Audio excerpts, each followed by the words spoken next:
पिछली बीएसी की मीटिंग में फाइनेंस बिल पारित करने के लिए 6 मई की तारीख तय की गई थी, लेकिन संविधान का नियम ये कहता है कि बजट प्रस्तुत करने के 75 दिन के अंदर अंदर लोकसभा से फाइनेंस बिल पारित जरूर हो जाना चाहिए, वरना वो लैप्स हो जाता है।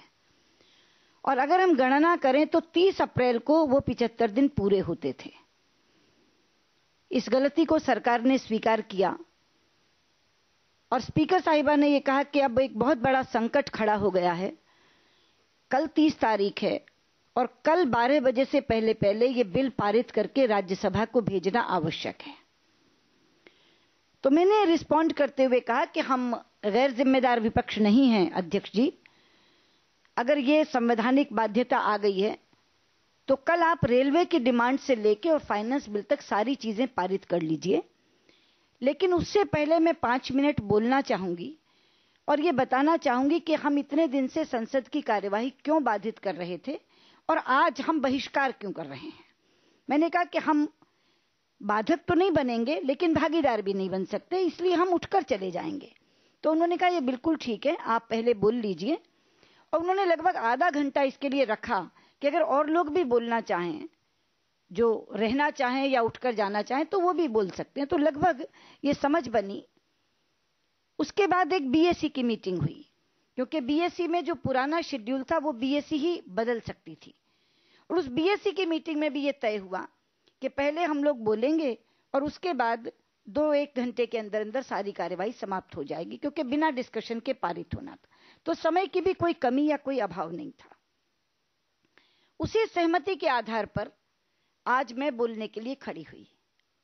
आप में से बहुत से साथी पत्रकार दीर्घा में रहे होंगे, आपने स्वयं वो दृश्य देखा होगा कि मुझे बोलते हुए 2 मिनट भी नहीं हुए थे कि कांग्रेस अध्यक्षा खुद हरकत में आ गई।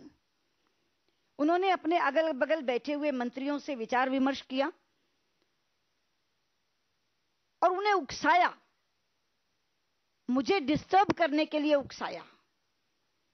और उनसे संकेत पाते ही मंत्री खड़े हो गए और सबसे ज्यादा संसदीय कार्य मंत्री, जिनकी जिम्मेदारी है नेता प्रतिपक्ष के साथ संसद को चलाने की, वो उस रोकने में सबसे अग्रणी भूमिका निभा रहे थे।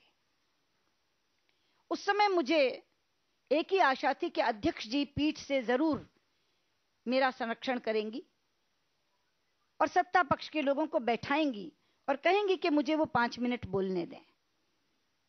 लेकिन मुझे अत्यंत दुख की अनुभूति हुई मित्रों उस समय, जब अध्यक्ष जी ने बजाय सत्ता पक्ष को बैठाने के मुझे बार बार हो गया कहकर बैठने की बात कही।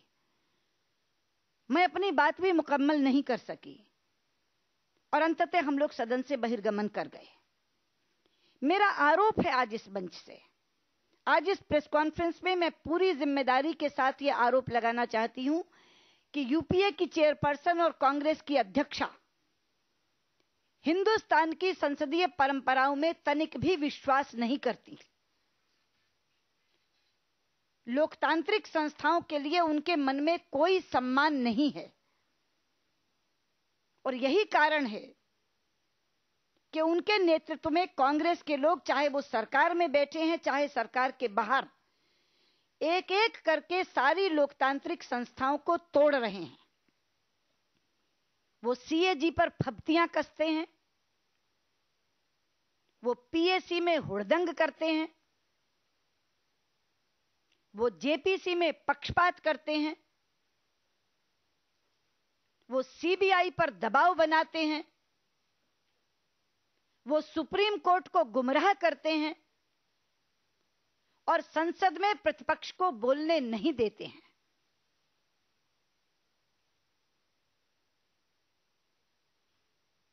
लोकतंत्र में प्रतिपक्ष एक प्रहरी होता है। हम किसी व्यक्तिगत हित साधना के लिए संसद की कार्रवाई बाधित नहीं कर रहे।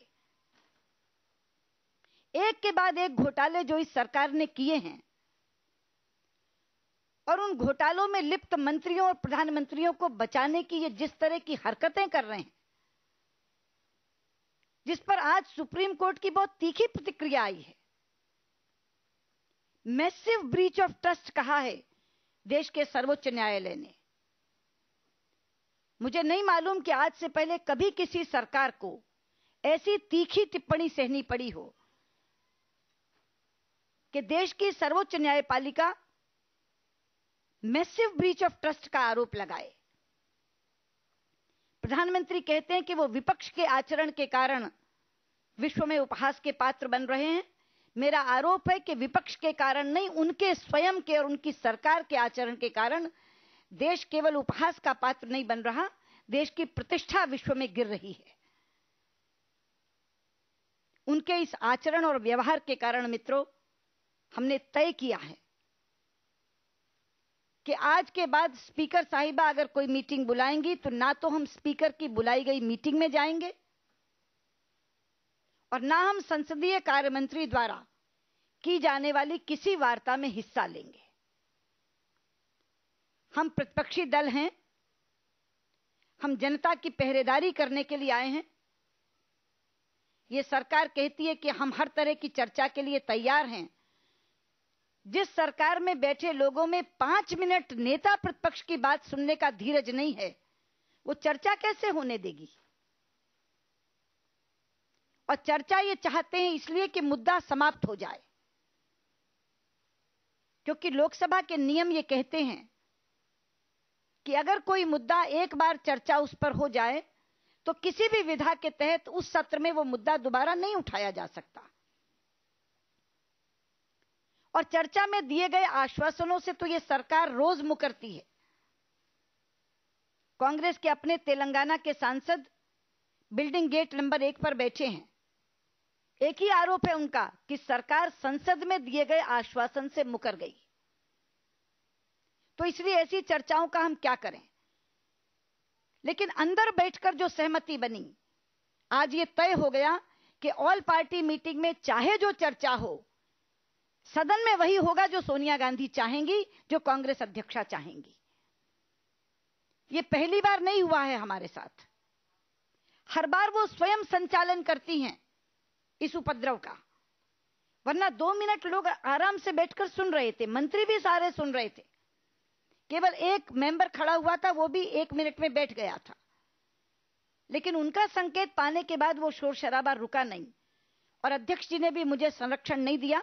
इसलिए हमने ये तय किया है कि ना तो हम स्पीकर की बुलाई किसी मीटिंग में जाएंगे और ना संसदीय कार्य मंत्री द्वारा की गई किसी वार्ता में हिस्सा लेंगे। मुझे अपनी ओर से इतना ही कहना है। आप कुछ पूछना चाहें तो मैं हाजिर हूं। कल छुट्टी है। हाँ, अब वाजपेयी जी आप पूछे।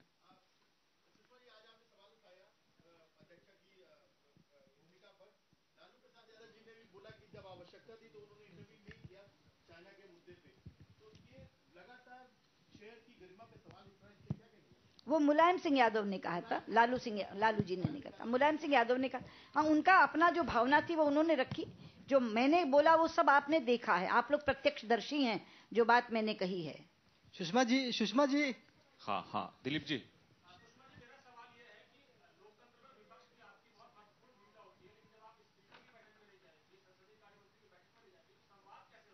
नहीं, पर संवाद करके क्या करें? संवाद से ही तो कल रास्ता निकला था। एक क्षण में हमने मान लिया कि आप फाइनेंस बिल पारित करिए, वो संवाद ही तो था। लेकिन अगर संवाद के बाद जो सहमति बनती है वो इसलिए टूट जाती है क्योंकि कांग्रेस अध्यक्षा कुछ और चाहती हैं, तो ऐसी बैठक में जाके क्या करें? या तो उस बैठक में बनाई गई सहमति पर लोग पूरे उतरें, ना संसदीय कार्य मंत्री पूरे उतरे, ना अध्यक्ष पूरी उतरी। Sukesh Ranjan ji, Venkat ji will come to you please. I'll tell you later on. नहीं, अभी मैं जो ले रही हूँ वो मुझे मेरे तरह से लेने दीजिए, आपको मैं अलग से बोल दूंगी। सुकेश रंजन जी, सरकार के साथ संवाद नहीं है, स्पीकर की बैठक में नहीं जाएंगी, क्या इस तरीके का कोई विचार भी है बीजेपी के साथ? बीजेपी सोच रही है कि संसद से सब इस्तीफा दे दे, अब सड़क पर लड़ाई करे? जी, ऐसा कुछ कोई विचार नहीं है। भूपेन्द्र चौबे, सेना आईबीएन प्लीज। मैडम, अगर आप सोनिया गांधी में आप कह रही हैं कि वो रिस्पॉन्सिबल हैं हाउस में जो कुछ हो रहा है, और अब आप कह रही हैं कि आप स्पीकर की भी कोई मीटिंग नहीं अटेंड करेंगी, पार्लियामेंट्री अफेयर्स मिनिस्टर भी कोई मीटिंग अटेंड नहीं करेंगी, कमलनाथ जी ने एक वक्तव्य दिया था परसों, जहां पर उन्होंने कहा कि अगर विपक्ष को हमसे इतनी समस्या है तो एक नो कॉन्फिडेंस मोशन क्यों नहीं लेके आता है। क्या इस पे कोई चर्चा है मैडम? अभी तो कोई चर्चा नहीं है, लेकिन अगर वो ये कह रहे हैं तो बात कर लेंगे, अगर उन्हें वही चाहिए मोशन तो। महुआ चटर्जी।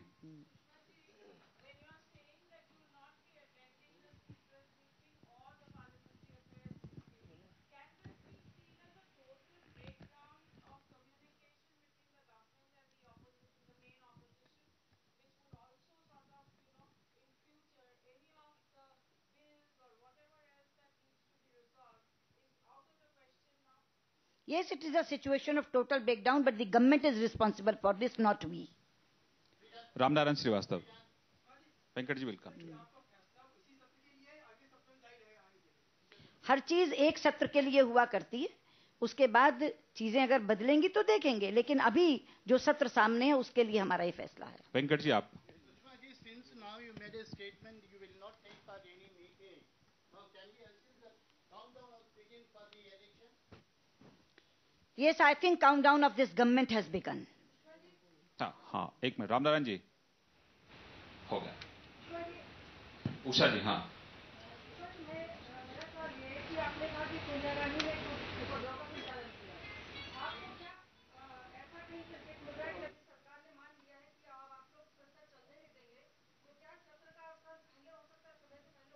ये प्रश्न आप सरकार से पूछें, क्योंकि सत्रावसान केवल करने का निर्णय वो कर सकते हैं, हम नहीं। हाँ मिस्टर मुरली।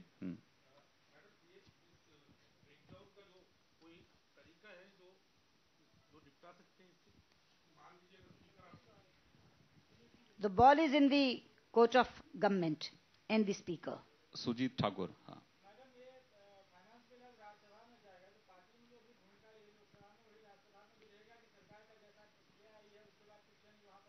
नहीं जी, आज सुबह पार्लियामेंट्री पार्टी में एलओपी राज्यसभा ने ये कहा कि जो लोकसभा में भूमिका है वही राज्यसभा में रहेगी। वहां भी वो लोग बहिर्गमन करेंगे, यहां भी हमने बहिर्गमन किया था। तिवारी जी आपका सवाल। हाँ प्रखर मिश्रा जी हाँ।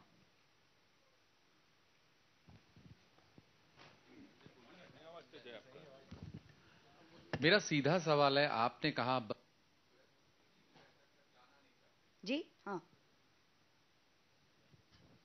पूछिए, आपकी आवाज वैसे ही बुलंद है।